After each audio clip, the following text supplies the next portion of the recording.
Let's go! What's going on, people? Welcome to another episode of the Off the Ball podcast with me, your host, Chris LeBron. Man, I love listening to that intro. Shout out to my guy JP for making me that. It gets me hyped, it gets me going, and I got a hell of a show today. All right, and I'm back. As you guys know, I dropped my last episode talking about Sebastian Telfair. Make sure to check that out if you're listening right now. Been like 2 months, man. It's probably my longest layoff. I've been doing other people's shows as like I was on my guest show not too so long ago, but I haven't done my own pod in a little bit. So I'm happy to get back in the groove. NBA season is right here. Basketball season's right here. We got a lot of great basketball, not just in the pros, everywhere.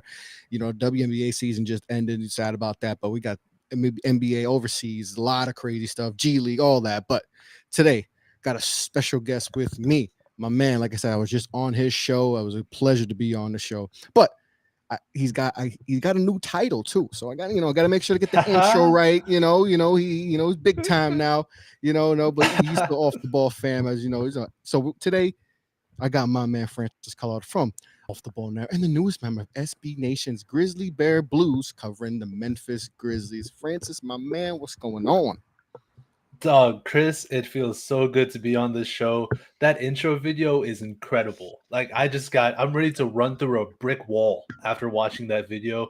And the only thing I want you to add is John Morant's dunk over Malik Beasley in last year's playoffs. You add that dunk, then we're good. We're good on that video. That's awesome. Yeah, but it's great to be on the show. Thank you so much. Yeah. I gotta update the video. I think that's from the year before. I had John Morant there. John Morant was he posted us someone there. So, yeah. I had a few that, but first of all, I wanted to say congratulations on the new gig, man. That's great. Thank you. Yeah, thank you. It's a big honor, massive pleasure to work with Grizzly Bear Blues. I got a player profile coming out tomorrow for their first round draft pick, Jake LaRavia.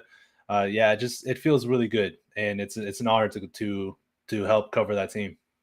Yes, and that team had a very successful season last year. So let's get into it. Like I said, we're going to be talking about the Memphis Grizzlies, a team that a lot of people call a league pass team last year, one of the most exciting teams in the league last year.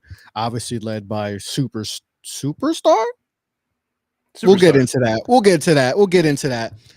John Morant and company, but 56-26 season last year.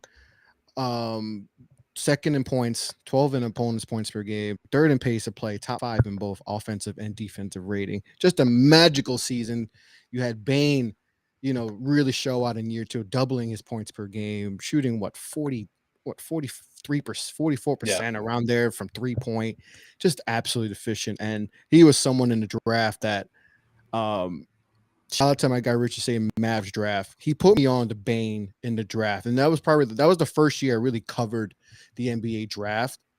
And I was like, he grew on me, and I'm like, this little short arm, stocky dude. I don't know, but I think he's gonna be strong. Good. Strong. That's a strong man. Strong as a pit bull, and he really showed out in year 2. Just having a really great season. I think he was top 5 and then most improved. Some people should, and the most improved award is kind of weird because it's like Ja wins it, but I mean Ja was already at that level. So and like you could say that technically Bane was more improved because he doubled his points per game and all that. So, but that's a whole different. But he had a great season. Taylor Jenkins was in the coach of the year. I think he was top 3 in coach of the year. Jaren Jackson Jr. top 5 defense player. But you guys lost in 6 to Golden State. Injuries really. That's kind of the biggest thing with Memphis last year was injuries. Jaren Jackson missed a lot of the season. He only played 10, 11 games, I believe. And then obviously Ja getting hurt in the playoffs kind of killed any chance, even though you fought with Golden State in 6 games and gave him hell. So Francis, for you, let's just talk about a little bit about the overall of last season and just how good are you feeling about everything from last season, how it's going to come into 22-23 season. Yeah, I want to just amend one thing really quick. So Jaren did play a lot last year. It was the year before where he only played like 11 games. Oh, okay. So we Sorry. had a lot of Jaren last season, but it was the Marant injuries that was what hurt us a lot last year. I think he only played, I mean, off the top of my head, probably like 50 something games. I might be wrong. Probably am wrong with the numbers, but he definitely missed a good chunk of time. And that's when the Grizzlies were like 22-3 without him. Yeah. And that's where the narrative came out where people were saying, "Oh, the Grizzlies are better without John Morant."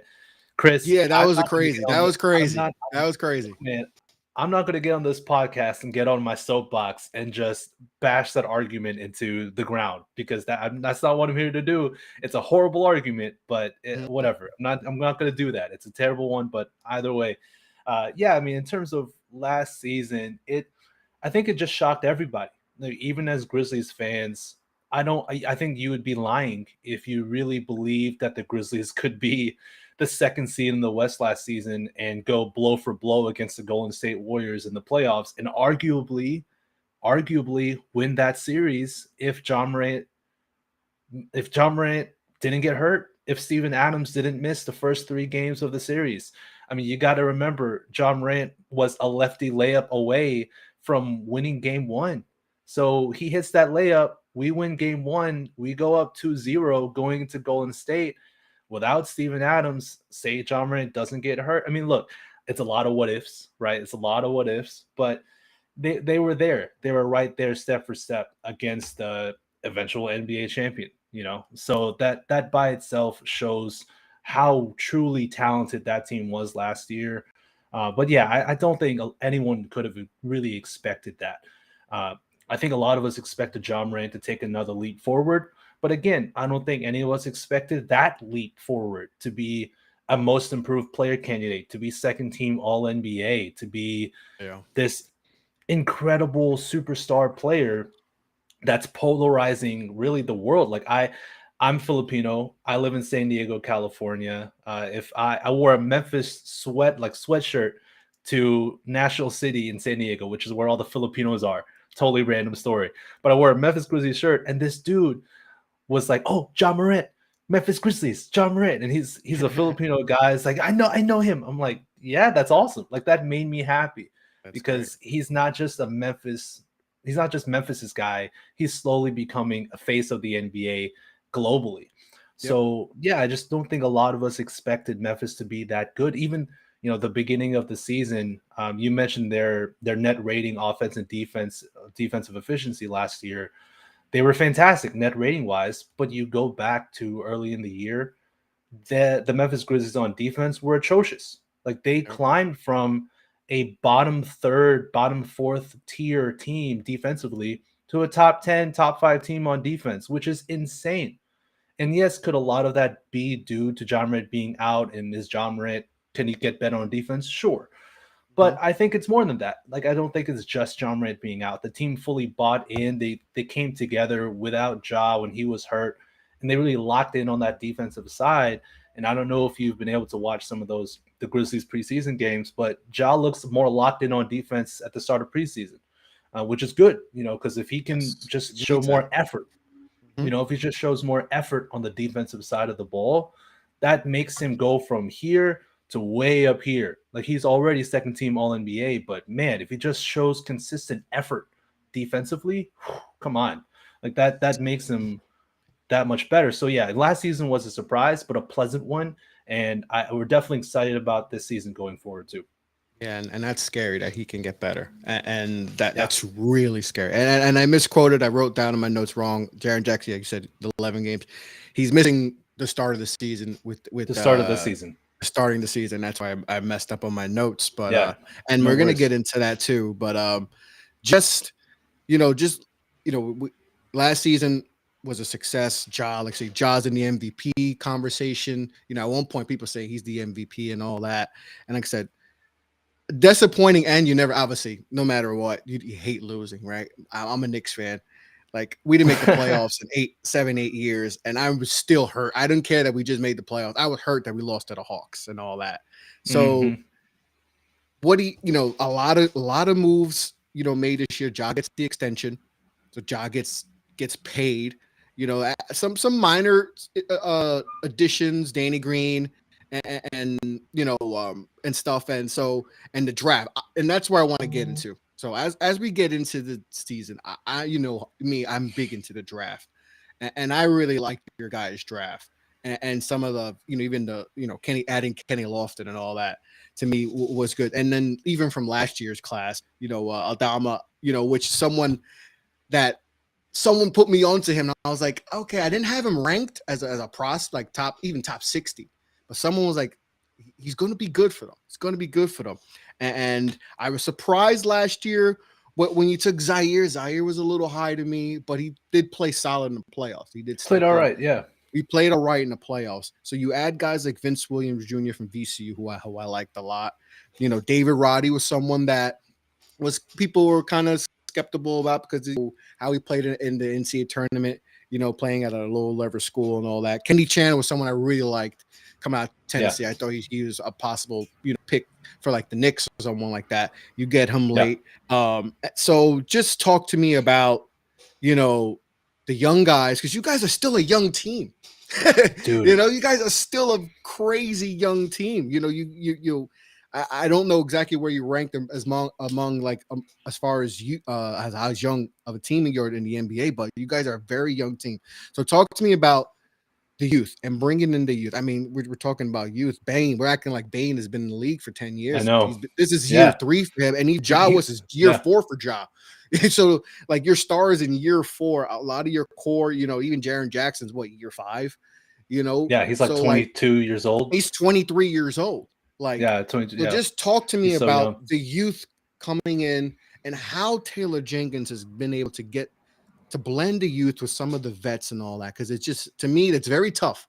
And I see with my Knicks trying to blend in the youth, try to get the youth in while still relying on your vets. Because you need that healthy blend of both, right?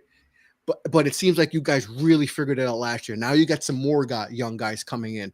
How do you see the young guys meshing in with some of the vets? And just tell me about Taylor Jenkins and how he's been able to just mold everything together since he's been there. Yeah. So I guess to go for the first question about the young guys, the young draft picks, let's be specific, because like I said, they're all young. So let's talk about this draft class. What I love about their draft is how complimentary. And Jake LaRavia, I forgot about him. I forgot about him too. I totally forgot about LaRavia. Yeah. So what I love is how complimentary all these guys are to what the Grizzlies core is. And I don't want to spoil my preview piece for Jake LaRavia tomorrow, but I think it's important to really understand what the core is. So Ja Morant, Jaren Jackson Jr., and Desmond Bane are the main 3. Now, you want to add Zaire Williams in that in terms of the future because they traded up high for him last season, and they're playing him a lot. They trusted him a lot in big spots last year. Like, is he that other guy that's in their core? Maybe, probably yes. Then what about Brandon Clark? Is he also a part of that core? Who knows? And Brandon Clark's actually kind of a touchy thing for Grizzlies fans because he's not been great in the preseason, and he's up for an extension, and some fans want to extend him, some fans don't. Some fans want to start him without Jaren Jackson in, some fans don't. So I don't want to get too much into that, but point being, the Grizzlies have a core. So when you have a core, what do you do with that? You surround the core with talent that supports that core moving forward, and that's what I think the Grizzlies are doing, drafting Jake LaRavia, David Roddy, Kennedy Chandler, signing Kenneth Lofton Jr. as an undrafted free agent. Mm-hmm. All of these guys complement the core. They can shoot, they can pass, they can defend. They're versatile, they're long, they're tall, and they play hard with a lot of energy. And they're high basketball IQ guys. We all, as Grizzlies fans, we know that the front office has a type. All of these guys they drafted fully fit the type. And then then there's Kennedy Chandler, who is a great backup to Tyus Jones. If Ja Morant gets hurt and Tyus has to start like he did last year, Kennedy Chandler can be that backup guard to Tyus Jones because he's such a savvy and smart pick and roll player who's quick twitch, can get into the lane, finish over defenders, make the right pass, and he can defend. This dude is a dog on the ball. Oh man, he can defend. So he is a really good third point guard on that team, potentially second if something were to happen to John Morant. Oh, I loved Ken. I loved him. You know? And you mentioned the defense. I think the defense, and he's a dog. Like, I don't care about his size. The size was a big thing coming out. He when they took him out, I was like, oh, he's a Grizzly. He's a Grizzly. And it was kind I guess it was kind of insurance in case, they weren't sure about Jones. He might get, some money to be a starter, but bringing him back was huge. Too, because you got the best backup point guard maybe in the NBA, because when Ja was out, he kept the boat steady. Kept it going. He kept the boat steady, because they could have easily fell off. Because you lose your starting point guard, I mean, that most teams would just go array. And having Tyus there to be able to be like, all right, guys, I ain't Ja, but we're gonna be all right. And you guys were more than all right. Yeah. He brought another, just a different feel to the team that was actually really needed. He gave a little bit more stability, and since without, it was like a good and bad thing with Ja out. Bad because you don't want to lose John Morant, but it's good because you got more touches to Desmond Bane, more touches to Jaren Jackson Jr., more touches to Dylan Brooks. Although God forbid he doesn't need more touches, but you know what I mean. Like, Dylan, man, Dylan. Oh wow, he's interesting. He's an interesting cat. He's interesting, but without John Morant there for that period of time, you can spread the rock a little bit more, get Zaire Williams a little bit more involved, get the Anthony Melton in the offense, Kyle Anderson, just get them more touches, so that when Ja's back, they've already got theirs. They've had their time to get theirs, and now they can fit back into the ecosystem of the superstar of John Morant with the pick and roll and Jaren Jackson Jr. and all that. So it helped the team a lot. It kind of, to me, accelerated their growth playing without John Morant, because they didn't have a choice. They had to step up or not, or just falter, and they stepped up, which was huge. But yeah, to the youth, I think these players, all of them, complement the Grizzlies and their core. And I think that's why they drafted them. Moving forward, in the next 5 years, 3 to 5 years, will Laravia, Roddy, Kenneth Lofton, Kenny Chandler, will they be starting for the Memphis Grizzlies? Probably not, is my guess. But I don't think that's a bad thing, because if you develop talent, you add more depth to your team. And not only is depth important, but then trade pieces too. Because the Grizzlies, man, they're always lurking. They're lurking with that possible big trade. You know what I'm saying? You got the pieces to make something happen. That's right. They're always there. They're always around. Like, oh, is Brad Beal, does he want out of Washington? Okay. Oh, Jaylen Brown, is he unhappy in Boston? Oh, Kevin Durant, I heard you want a trade request. All right, let's feel around, because they have the pieces, they have the trade assets, they have the young players. And say they develop Jake LaRavia into a really good ball player. They develop David Roddy, etc., into really good ball players. That's value. You know what I'm saying, Chris? Like, that's value to make that big trade, to cash in those chips. And I think that's what they're doing. And it's a very smart way to run a franchise. So I think that's huge for the youth. In terms of Taylor Jenkins, I don't think you can ask for a better coach to mix that balance of youth and veteran presence at the same time. Taylor Jenkins, when he came to the Grizzlies, was, I guess, to the common lay fan, was a bit of an unknown commodity. Assistant from the Milwaukee Bucks. Off the top of my head, I might be wrong about that, but I think he came from the Bucks, and he was pretty unknown. But he immediately made it clear that he's level-headed, he's calm, cool, and collected, and he's smart. He's a very smart coach. He knows how to manage young talent and develop young players, but also smart enough to deal with the veteran presence on any basketball team. And he's a good fit for the culture. He may not be always like the bravado of just like, look at me, I'm the coach of the Memphis Grizzlies, but he's a tough guy too. And I vividly picture, I'm forgetting what game it was after we won in the playoffs, but it was probably, I think it's when Ja hit the buzzer beater against the Timberwolves, and Taylor Jenkins, who's a big guy, like, I think we forget, he's a pretty big dude. Like, and so he's like 6'5", right? Yeah, he's huge and like strong. Yeah, he's a big dude. And Ja hit that game winner, and Taylor Jenkins like flexed to the crowd and yelled to the whole crowd. And I think all of Memphis loved that. He also is an extension of the team. He embodies the team culture. And I think Memphis loves him. I really believe all Memphis fans love Taylor Jenkins as their coach. And I think he loves being in Memphis too. I think he embraces being in the city, being a part of the team. So yeah, I couldn't ask for a better guy to move the team forward. Yeah, he's been obviously great, and like you said, known commodity when he first got to Memphis. Spent some time in Milwaukee, like you said, but he's done as good a job as you could possibly do with the team and really developing the young guys. And like I said, there's a lot of young. You only have one guy over 30 years old, and that's Danny Green. And I don't know if we're going to see a lot of Danny Green this year, especially with all the young guys you have that you want to build and all of. So with that youth, Jaren Jackson's out. All right. And that's been the thing is his injuries. Injuries have kind of hurt him, throughout his career. And he's going to be missed a portion of season. Who needs to step up in that role? Is it Sandy Aldama? Is it Clark? Who needs to step up? Yeah, it has to be Chris. It's hard for me to give a definitive answer, but one thing's for damn sure, it has to be somebody. It has to be one of them, probably either Aldama or Brandon Clark.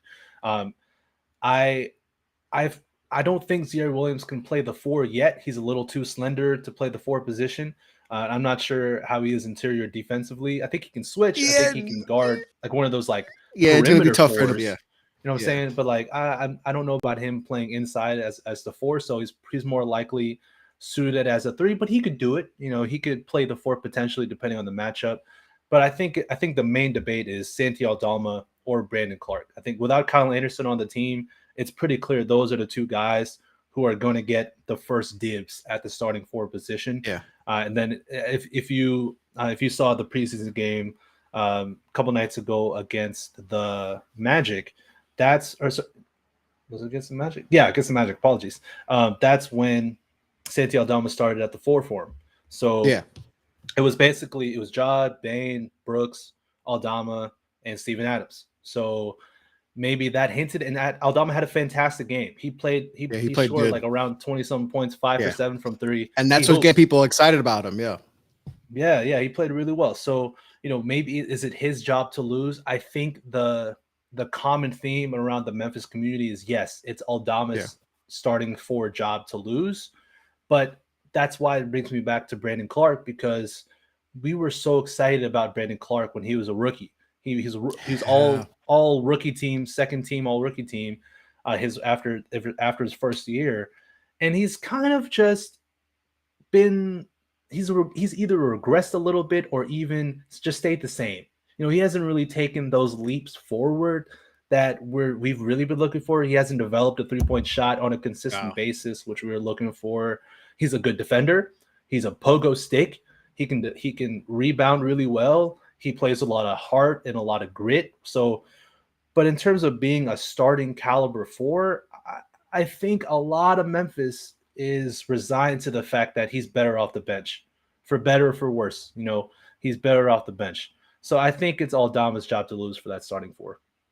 Yeah, and I agree with you. I think Aldama has looked good, and like you said, a lot of people were shocked, including myself, last year when he went in round 1. And Memphis has made some draft picks, like I said, with Zaire and Aldama, that were kind of like, you didn't understand it at first for instant reaction. And I won't lie, my instant reaction first was like, okay, I think, Zaire was a little, but I get it because he's talented.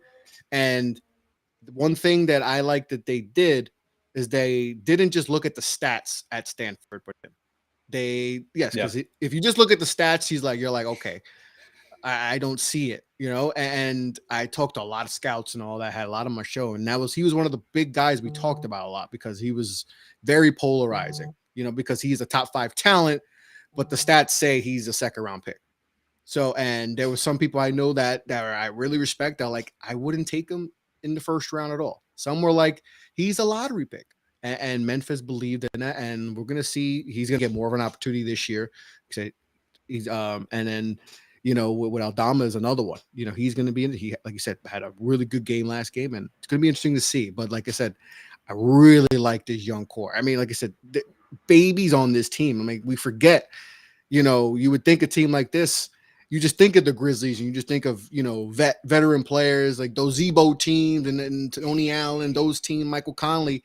But this team's a bunch of babies. I mean, You know, Yeah. even Tyus Jones is only 26. You know, this nice group. You got some, you know, having a guy like Steven Adams helps. You know, he's probably your OG.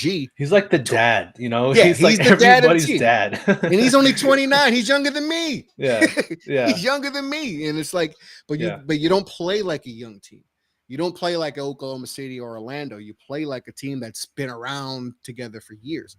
And that's why I think people are still very confident about Memphis going into this season.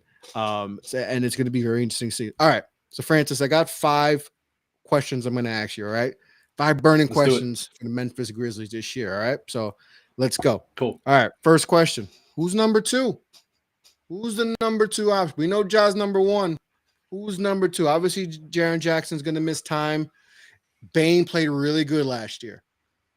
Who's the number 2, Francis? Number 2, when I'm assuming if Jaren Jackson's healthy, that's the main question. Because if he ain't healthy, then it's Desmond Bane. Obviously, all right, so, yeah. If he's healthy, yeah. So if he's healthy, I think the number 2 offensively is Desmond Bane. I think on offense it's DB. The better DB. Sorry, no offense to Dylan Brooks, but the better DB. Yeah, I think it's Desmond Bane. And the reason being, I want him to get the greenest of green lights this season.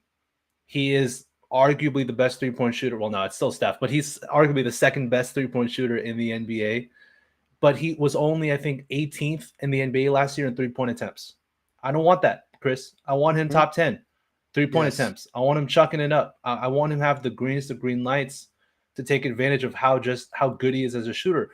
And not only is he a good shooter, but if he's knocking down shots, he's a good, smart basketball player who can see an attack and close out, either pump fake, get him in the air and drive by him, or even see a hard closeout and just blow by him because he's that quick, he's that athletic.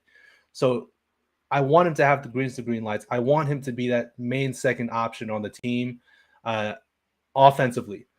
And the reason being, I think it's a safer pick too, to pick Desmond Bane over Triple J, because I'm worried about his 3-point shooting, Chris. I'm worried about Jaren's ability to spread the floor.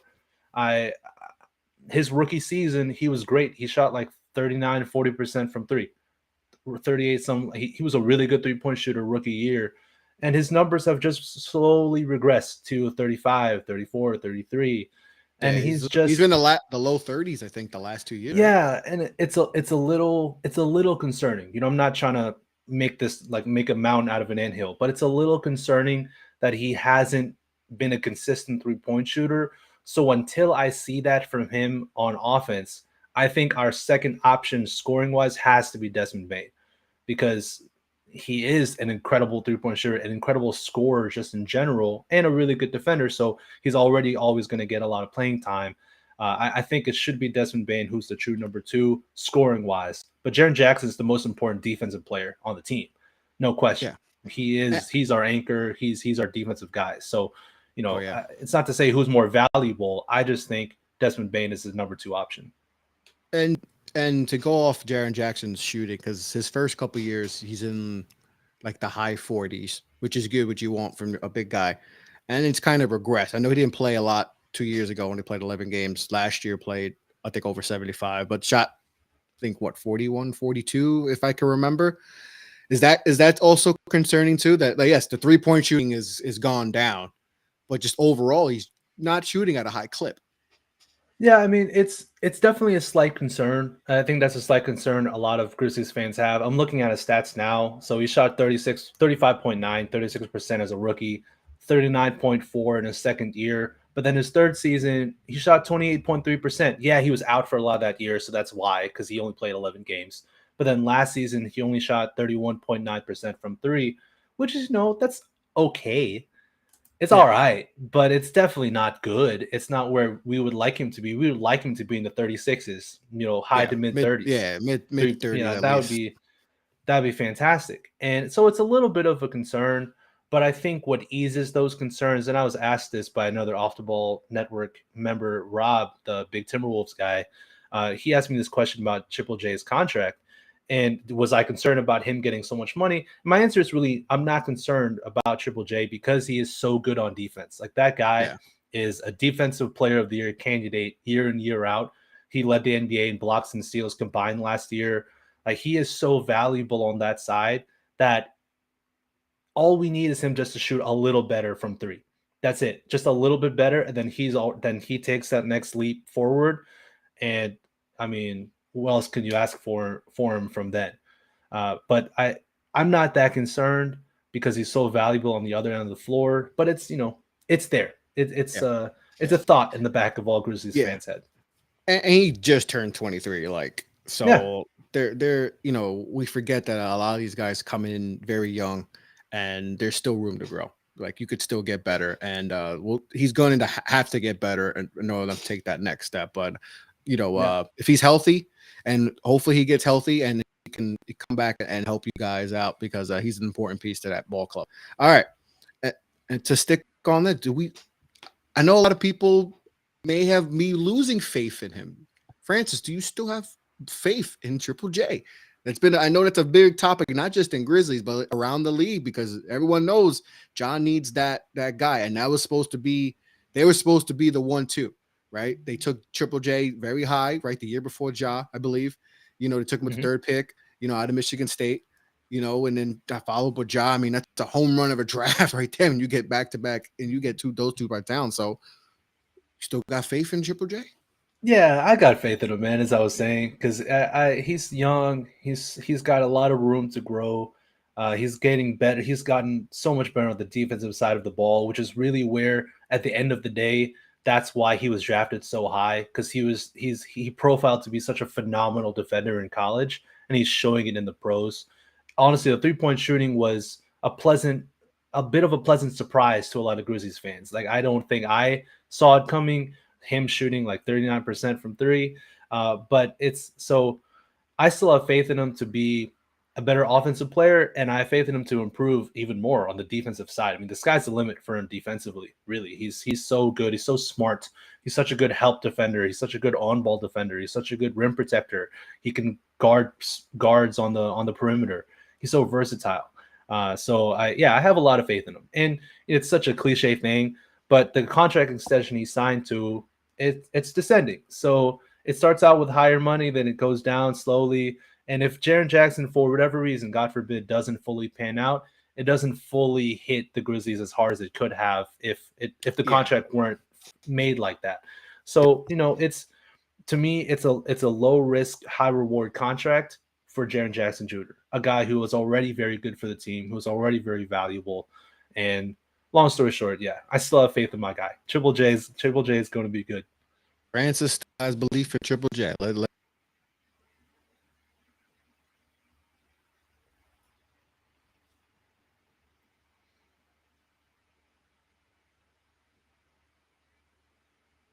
Oh, Chris, you cut out really quick.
see. All right, we're back. We're back.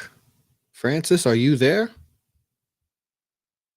Yes, yes, yes, Oh, yes. Francis, I apologize. Good old Wi-Fi just said, nah, we're gonna take Yep, time off. yep. But we're back. Okay, so we just finished off talking about Triple J and all that. Still faith, like we said. I don't have faith in my Wi-Fi, but we got faith in Triple J. That's right. And you know how it works sometimes. Sometimes it was great too. I knew it was beautiful, and then just wanted to time out. But all right, I on know. to the next question. My third question: can Marant get better? We kind of talked about this a little bit earlier in the show, but can he get better? And what does he need to improve in order to take the Memphis Grizzlies to the next level? Yeah, I think the answer, I mean, frankly, man, it's pretty simple. He needs to get better with his 3-point shot, and then he needs to get better on defense. Like it's a I wish I had some deep philosophical response to say how John Morant needs to find his inner self or something. Like, no, he just needs to be a better 3-point shooter and he needs to improve on defense. There were too many times on defense where he would lose his man, he wouldn't show effort on guarding the ball, he wouldn't try and fight through a screen, he just wouldn't show the effort that you need to play defense at the NBA level. And I understand he's such a focal point on the offense, and playing defense, Chris, as you know, is hard. It takes a lot of energy. You know what I'm saying? So, maybe that has to deal with it a little bit too. But he just needs to show more effort and intensity on the defensive side. He has his moments. Like if you watching him in the playoffs, he had defensive moments where he locks somebody up and he'd force jump balls, and or he has that chase down block in his arsenal. He chased down blocked Avery Bradley when he played the Lakers. You know, yes. like he has it in him to be a not necessarily. I want to say I don't ever think he'll be a good defender, but he has it in him to be a plus defender, to not be a negative on the defensive side of the ball. And so if he can do that, fantastic. So you can definitely improve there. I mean, and then another thing is like on offense, 3-point shooting.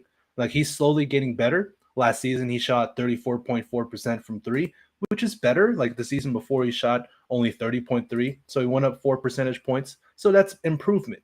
So it's kind of like Triple J. If Ja can get into the high to mid 30s, that's awesome. You don't need him to be a 42% 3-point shooter. Like that's not necessary. But if he can just get respectable where he can punish dudes when they go under screens, then that's all we need. Just slight improvement on the 3-point shooting side of the ball. I said this going into last season with Ja in terms of improvement. I wanted to see him get better free throw line in. I wanted to see him improve that floater game, that stop and pop mid-range jump shot when the big man lags off and plays sack defense coming off the screen. I wanted to see him. He's already such a good finisher at the rim, but I wanted to see him get more consistent from free throw line down with either stop and pop jump shot or hitting that floater. And as we saw, Chris, last season in the playoffs especially, he was lethal free throw line down. His floater game was on point. He was punishing guys. He was punishing bigs who didn't go up on a screen by hitting a floater or hitting a stop and pop jump shot. Like he looked to be more commanding in that area of the floor, a la a Chris Paul. You know what I'm saying? Like Chris Paul is Chris Paul because of that reason. Yeah, he's a great passer, blah, blah, blah. But he is a maestro in that part of the lane, either with finishing, stop and pop jump shots, floaters, getting to the rim, hezzies getting to the rim, getting the big to bite, or finding the open man, whether it's a guy in a dunker spot or an open man on the perimeter for three. He's a maestro. And Morant is getting there. So he can still improve as a maestro in the pick and roll, but he's showing legitimate signs of becoming just untouchable, unguardable in a pick and roll environment, because you can't guard him one-on-one. Like you ISO him, it's over. So it's a wrap. It's a wrap. He needs to get as long as he keeps getting better in the pick and roll and maneuvering that in the pick and pop with Jaren Jackson Jr., which I think he is getting better at, then that's it. Improvement in those areas, and then improvement on 3-point shooting, and then more effort on defense. That's the key for Ja. Yeah. And if he gets that midi going, and where especially when defenses are dropping, and especially in drop coverage, you can't guard him. you won't be able to guard him because you got to respect both. If he's hitting little middies, like you said, the little floater and all that, and it's like, okay, well, how do we guard him? Yeah. How are we supposed to guard him? Because he's going to get to his spot. He'll get to his spot at will because you can't go over a pick or he's going to punish you and just go to the rim and just dunk on your center. So you can't go over a screen. So if you sag under, he's still athletic enough to get to his spot, but then it's a matter of him being consistent with that shot when he gets to his spot. And if he's consistent with that shot when he gets in the paint, it's over. It's a wrap for defenses because you have to respect it. You have to help. And John Morant is such a phenomenal passer of the ball that he'll find the open man if you overhelp. He will. Like, he'll pick you apart passing wise. So I mean, it's over if he gets more consistent in that regard. 100%. All right, next question. Which rookie or second year guy needs to step up most? It's got to be Ziaire Williams. It just has to be. I said, I think the Memphis Grizzlies have shown that they've trusted him by not making the splash trade last draft to trade up, because there were rumors that the Grizzlies were interested in the 4th pick, the Kings pick last year, and trading up for that pick. And they didn't. You know what I'm saying? They didn't trade. Thank you, Kenneth. They didn't trade for they didn't make that splash trade up there. And that showed to me that they trusted Ziaire Williams, because if they made that splash trade, who would they trade in that spot? Probably Keegan Murray or Shaedon Sharpe. I don't think they draft Jaden Ivey, though he's available, maybe, but I don't think they draft him, or Benedict Mathurin. But if they draft one of those 3 guys, Benedict, Keegan, or Shaedon, that's basically drafting for a Ziaire Williams type guy. Like, Keegan has a different game than Ziaire, but the body mold, the makeup, you know what I mean? Like, similar type dudes. Mm-hmm. And that shows to Ziaire that, maybe you don't trust me as much as I thought.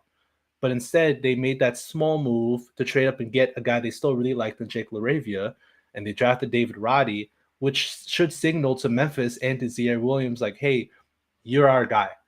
You're the dude that we need you to step up next season, especially with Jaren Jackson out for a little bit. But even with a healthy Triple J, we still need you to keep improving. And so I think it's Ziaire. He's the guy who has to step forward. Yeah, because you're going to need more scoring, especially off the bench. And Ziaire is more of like a 2 or 3. And like you said, Roddy and LaRavia are more, those are more, front court guys. So they definitely showed faith in him in the playoffs to play him as a rookie. And so I think I agree with you. He's definitely someone that's going to step up. And I think they show he has the confidence that he can do that. I think he's going to continue to get better and better. And I think this is going to be a really big year for him. All right, final one. Give me the 3 keys to winning a championship for this Memphis Grizzlies team. Oh, dang, Chris, I'm liking these questions, man. You're putting me on the spot. Okay. All right. 3 keys. Key number 1, health. Health, please. That's number one for everyone. Like, health is for every team. The healthiest team wins the championship. It's that simple. Yeah. It's been the key for every team since, I don't know, the beginning of time. I mean, look at Toronto won the championship because they were more healthier than the Warriors would drop out like flies. Exactly. You know what I'm saying? So it's that's the key. Number 1, health. John Morant has to be healthy. And look, I don't want to speak anything into existence. I don't want all of Memphis to be like, Francis, it's your fault. You talked about this, and so it happened. No, I'm not going to put it into existence. But I need the Grizzlies to stay healthy. The Grizzlies specifically are big 2, Triple J and John Morant. They got to stay healthy. That's very important. Jaren Jackson played 78 games last season, which is fantastic. That's awesome. I'm hope. Can John Morant play the same? Probably not, but I'm still looking for like 60 games from Ja, like at least 60 games from John Morant next season. And you got the insurance, and you got insurance back there with Jones, so that helps a lot. That's right. Yeah, we got the insurance, but Ja is still the guy. He's still our everything. So health is number 1. Number 2, I want to see some signs of bench scoring from the young guys, from Ziaire, LaRavia. I need to see more depth on the bench, because I think that's the biggest question I have for the Grizzlies is who's going to be that guy coming off the bench? Who's going to be – how good is our bench unit going to be? Because obviously got Tyus Jones coming off the bench, which is great. Ziaire, LaRavia, maybe Aldama, Brandon Clark, David Roddy, Kennedy Chandler if he's playing for the Grizzlies and not the hustle. So it's there's a lot of question marks on the bench without Kyle Anderson and DeAnthony Melton, who aren't Grizzlies anymore, who left through either via trade or free agency. So there's a lot of minutes available, and you're entrusting a lot of this heightened role to a lot of younger guys who haven't had these roles before, especially in the NBA or just in general. So I'm looking for who's going to take that, who's going to provide the bench depth scoring wise. Is it Zier? Who knows? Like I really want to know who's going to be, and if we can see some depth moving forward, I think that's a massive key for the Grizzlies to win a championship. Yep. The third thing, I want to see. I think it's Triple J. Yeah, I think it's the third thing is Triple J. Yep. Yeah, because we know who John Morant is. We know who he can be and who he is currently. Because what he is currently is a second team All NBA guy. Like there were people who were bothered with him being a top 10 player. That doesn't make sense to me when it's top 10 going into this season. And last year he was a second team All NBA guy. So why does that bother people that he's in the top 10? And if he was healthy, he would have been a first team All guy. Exactly. So it's like what are you talking about? Why does that bother you so much? It doesn't anyway. So we know who he is and how much better he can be. That's great. We know how good Desmond Bane is and how good he is now and how good he can be. That's great. But Triple J is still the key. It's the same way we talked about it on the Up and Under podcast I do with Grant and Connor, where we talk about the Cavs. And the key for them is not even Donovan Mitchell. It's not Darius Garland. It's Evan Mobley. That's the key. Yeah. He's the guy who's going to take the Cavs, whether or not they're the 6th seed in the East or the 3rd seed, which I predicted them to be the 3rd seed, because I believe in Evan Mobley. Like, that's why I believe in his ability to take that leap forward. So it's the same goes for Memphis. It's on Jaren Jackson's shoulders. If he improves on offense, he cuts down his fouling on the defensive side, or just in general, just stops fouling. And then he continues to be such a good defensive player on that side of the ball. Then that's huge. It raises the ceiling for the Grizzlies astronomically if we get a closer to peak Jaren Jackson Jr. And I think if the Grizzlies win the NBA championship next season or whatever season they win, hopefully soon, obviously Ja's going to be a big reason, but I think the main reason will be Jaren Jackson Jr.'s progression as a player. I agree. If you guys win in the NBA championship, obviously Ja's doing what Ja does. Bane's doing what he's doing. And that means Triple J he's healthy and he's playing all world defense, and his offensive numbers all spike. If you win a championship, that's probably the 3 reasons why you guys win it. And it's to me, we know Ja's going to do what he does, Bane's going to do it, but if Triple J he improves, the efficiency gets better. And if that's the reason why you win championship, I wouldn't be surprised if that's why, because his efficiency going up on top of the elite level, all NBA type of defense, if his offensive numbers go up, then you guys have a chance to win it all. And I think that's not a crazy thing to think. I know the West people are like, the West, you got the Clippers, you got, obviously the Warriors and all that, but you guys are in that mix. And if everything goes right, which listen, we don't know. NBA is crazy. Like you said, like you said, what was the number one thing we talked about? Health. And if those 3 guys are healthy, then you can't tell me that we wouldn't be shocked if we see at the end of the year that the Memphis Grizzlies are holding the Larry O'Brien trophy. It just would not shock me at all. And if Ja's healthy last year, they could have done last year. Like, it wouldn't have shocked me last year, if the Grizzlies won the NBA title. We were talking within the network, because obviously being a Grizzlies fan, some of y'all weren't on the same Grizzlies bandwagon as I am, but it wouldn't have shocked me if they won the title last year. It really wouldn't have. They were the number 2 seed in the Western Conference, the best conference in the NBA. I think maybe the second best record in the NBA, or maybe 3rd, something like that. But either way, one of the best teams in the NBA. So why would you be shocked if a team who's one of the best teams in the NBA would have won the NBA title? It's the reason why people would have been shocked is because it's Memphis. That's why. I think that's the only reason. Memphis. It's you know what I'm saying? Like people don't expect Memphis to win the NBA title, but we're getting the respect back that we deserve from NBA fans like yourself, and just across the country and across the world. Like people are understanding that this is not a team you take lightly. Now, does that mean Memphis regresses next season because the NBA is on alert? The NBA knows how good John Morant is, knows how good Desmond Bane is, et cetera, et cetera. Does that mean regression? Potentially. This might like lead into another question you have, but I hope Grizzlies fans don't get too bummed out or too sad if for the first like month of the season they're not looking like the former number 2 seed last year.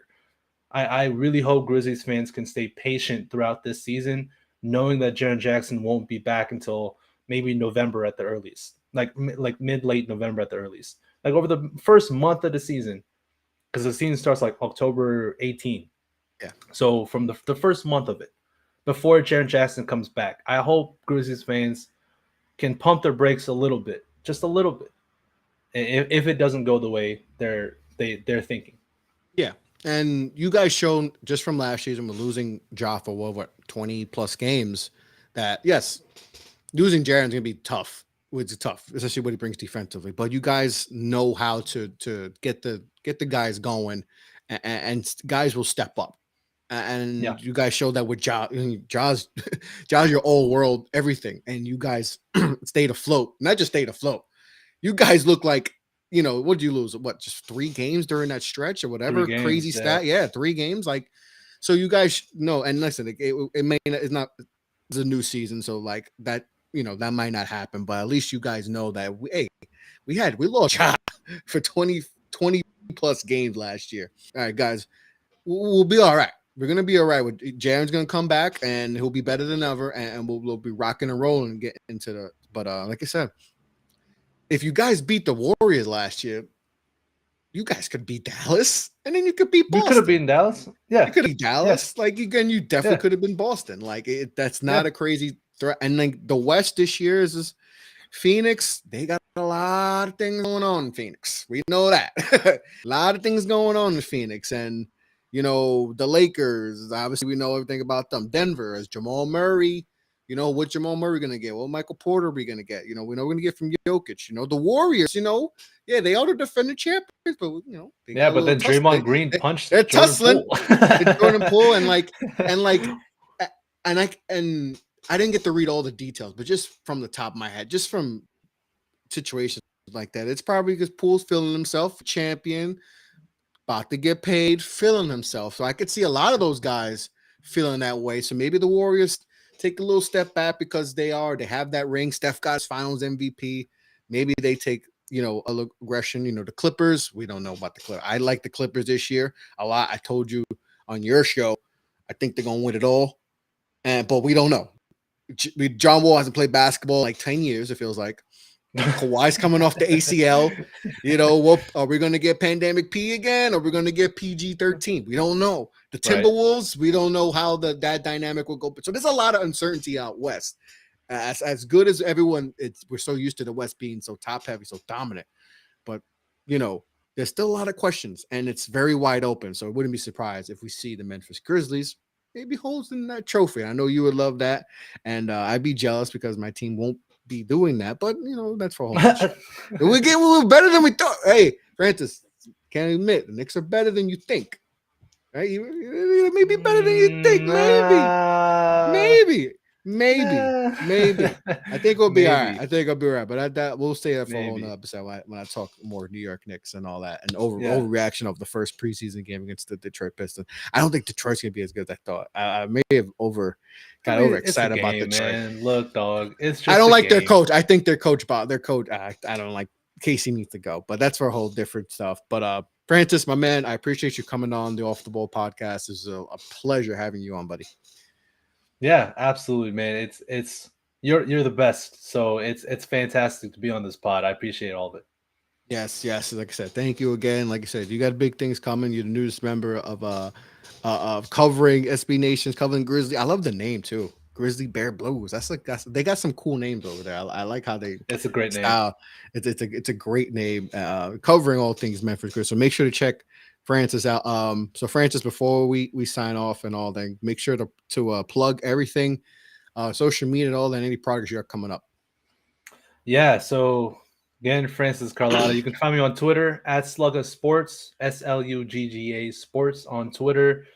As Chris said, writer for Off the Ball Network and writer for SB Nation. I'm going to be doing I got something for Off the Ball Network coming, just more holistic NBA article. I wanted to talk to you more about maybe doing like an Off the Ball Network roundtable type article style where we break things down, like give predictions, and also just kind of because there's a lot of hoop heads at the network, a lot of hoop people, and I think it'd be cool to get all of us in one article. We don't have to do everything like. We don't have to have everyone talk about each topic, but something that where we can combine all of the knowledge we got in hoops. And I got some ideas for that too. I think that would be really good for us. Yeah, I definitely want to do something like that. Definitely an article previewing the whole season, maybe some predictions of my own coming for Off the Wall Network. For SB Nation, I got a player preview for Jake LaRavia coming tomorrow. I kind of talked a little bit about it during the pod, but I didn't spoil everything. So definitely be sure to check that out. A little tease. Yeah, a little something for everybody. But definitely also find me, my co-host Grant Heckinger and Connor Byrne on the Up and Under podcast. You can find us on Apple Podcasts, Spotify, I think Google Podcasts too. We're going to be doing a recording within the next week and a half, and so. So find us there on the podcast stream as well. But otherwise, Chris, thank you, dog. I appreciate it. No, appreciate you, my brother. Like a lot of good things coming for you. You're doing a lot of great things, and like I said, like I told you, appreciate you for joining, for being a part of the network, and joining the podcast today. Talking Memphis Grizzlies. Are the Grizzlies going to get repeat from last year? Are they going to digress? We shall see. The 2022-2023 NBA season is around the corner. See, you hear the revving in the back. People are ready to go. Perfect timing. It is the perfect timing. It is great. The basketball season. The NBA is back. Can't wait for it to start. But on that note, that's Francis. I'm Chris LeBron, host of the Off the Ball podcast, owner of the Off the Ball Network. Make sure to go to the Off the Ball Network and check out all the great content creators and all the great shows we have, all the great articles we have. Make offtheballnetwork.com. Go to our Twitter, OTB_network. That's where we're on Twitter. We're almost active there. Instagram, Off the Ball Network. Facebook. Check out the YouTube right now. Make sure you leave a sub, a like, comment. We're trying to get to 300 subs within the next month or so. And like I said, follow me, Off the Ball Pod, most active. Talking all things NBA, talking a lot of Knicks and all that, but I love talking ball, so hit me up there.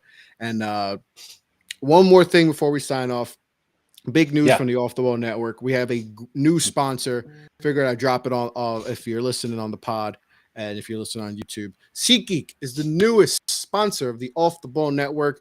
Broke the news yesterday to everyone in chat. Broke the news on social media. Appreciate everyone for all the kind words and all that. It's huge. That's big. I will have more on. We got the promo code. Just got to wait for a little. Some paperwork for that. Dot some T's, cross some I's. I said it wrong. Dot some I's, cross some T's. Yep. See? All right.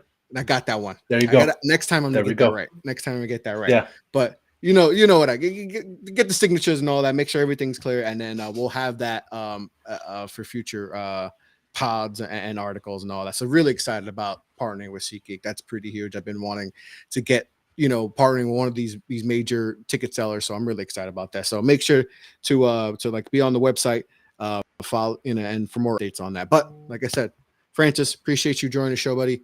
Like I said, make sure to follow. I'll have all of Francis's info, where you can find them in the description. But on that note, be well, be safe, take care, everyone. Peace out.